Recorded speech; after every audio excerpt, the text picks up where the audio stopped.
据报道，住在伊宁市汉饼乡的出租车司机希热丽·麦美吉·艾利于2018年11月被拘留，6个月后被判处有期徒刑16年08个月。自由亚洲电台记者通过电话访问证实，现年28岁的希热丽·麦美吉·艾利因多年前接受宗教知识而被判入狱16年，目前正在监狱服刑。据一位熟悉伊宁局势的人士称，住在伊宁市汉饼乡的出租车司机希热丽·麦美吉·艾利于2018年11月在伊宁市内驾驶出租车时被警方逮捕。他被捕的原因是，当时他车上有一位所谓非法宗教人士，家属试图获取他的消息，但是没有得到任何结果。6个月后，家人收到当局的口头通知，称他被判处16年8个月的徒刑。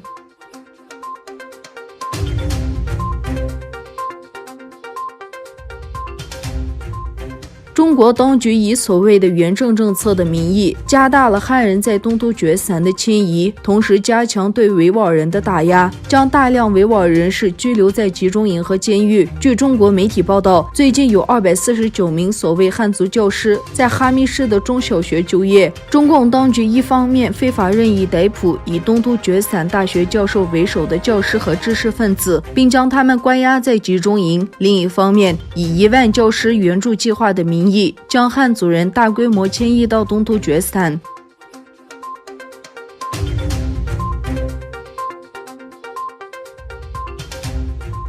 由于中共隐瞒疫情，给世界各国造成了巨大灾难，起诉中国和向其索赔的声浪此起彼伏。继美国、印度等国家之后，日前，一名土耳其律师对中共当局提起诉讼，要求因掩盖疫情而造成的伤害赔偿。报道说，美国律师赖科曼向德克萨斯州北部的联邦法院提起诉状，控告中共研发生化武器，致中共病毒全球大流行，并要求中国政府为此赔偿至少20万亿美元。克莱曼律师解释说，有关国家中人口最多的国家之一故意开发了生化武器，从而困扰了世界。中国共产党政府因这种罪行在国际社区法院受审。中国国家主席习近平、中国安全部队和武汉病毒研究中心已被列为27页中国共产党非法生产反人类生化武器的主要罪魁祸首。据报道，土耳其希尔纳律师协会律师麦美提伊赫山卡利卡万指责中国国家主席习近平忽视了病毒的传播。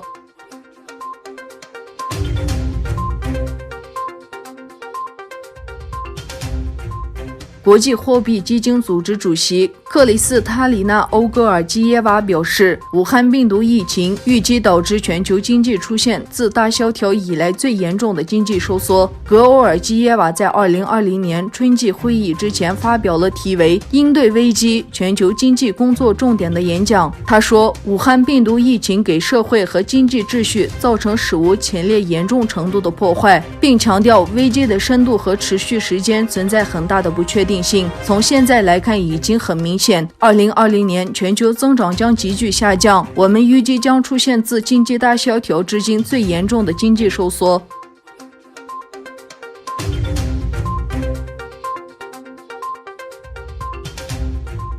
土耳其总统府宣布，总统埃尔多安拒绝了内政部长苏莱曼·索伊鲁的辞职。索伊鲁表示，他对遏制武汉病毒传播而匆忙实施的宵禁负有责任。总统府通讯联络署12日晚说，总统并未接受我们内政部长的辞职，他将继续履行职责。内政部长比较早前通过推特宣布辞职，表示愿意对周末11日和12日在31个土耳其城市实施的宵禁负责。索伊鲁说，尽管时间有限，但宵禁实施前发生的事件并不符合遏制疫情蔓延应采取的理想管理措施。